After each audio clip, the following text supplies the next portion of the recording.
Hi, it's Pastor Ken from Northminster Presbyterian Church in Tucson, Arizona. I hope you're having a good day and a good week and a good Advent season. We've started this Advent season and our devotions, our weekly or daily devotions in the week, come from this devotional that we've printed called Straw for the Manger. And it's got a devotion for each day. And today's devotion is December 5th. And it's about love. I'll read the scripture a little bit later. But whenever we think about love, all kinds of things come into our minds and into our hearts. There are a gazillion movies made about love. People love Hallmark TV movies because they're about love.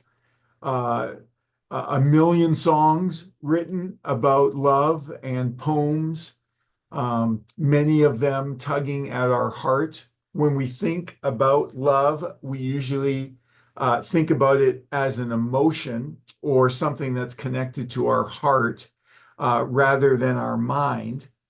And as we think about love in the times when Jesus lived, or love before Jesus lived, love in the Old Testament, when we think about the Jews following a God who is love and loving, that was a very different and unique kind of God. We think that love is just something natural, something that just happens, something that is just part of the world that we live in. And yet, when we really study it and talk about it, it isn't that natural.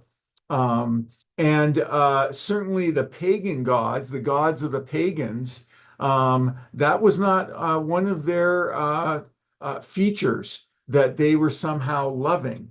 They had lots of other characteristics, but love was not one of them. When Paul tells husbands to love their wives, we wonder, why does he need to do that?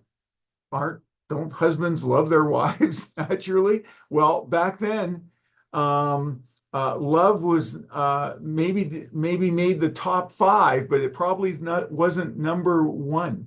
There were many other things that went into relationships back then. And so when Jesus says, and this is the verse for today, Thursday, December 5th, I give you a new commandment, a new commandment. This is a new one. Interesting. That you love one another just as I have loved you. So just in case you don't know what love really is, love someone the way Jesus has loved us. Just as I have loved you, you also should love one another.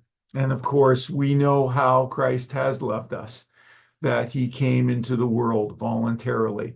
He was born a human being. He kept God's law perfectly. And then he died on the cross for our sin, rising again, but showing us examples of love and what it means to love each other. Sacrifice, discipline, commitment, not being controlled by your feelings, but rather being controlled by the mind of Christ that lives within you. And so as we think about this Advent season, we certainly think about God's love for us. And Jesus made it a new commandment to his disciples, and that commandment stays with us today, that we love one another. So maybe today or tomorrow, you can think of someone who needs some love, who needs to experience some love and care in their life. And I would challenge you and myself to show that kind of love that Christ showed to us. Well, I hope you have a great day and the great rest of your week. God bless. And I pray that this Advent season will be a blessing to you in your life. Bye-bye.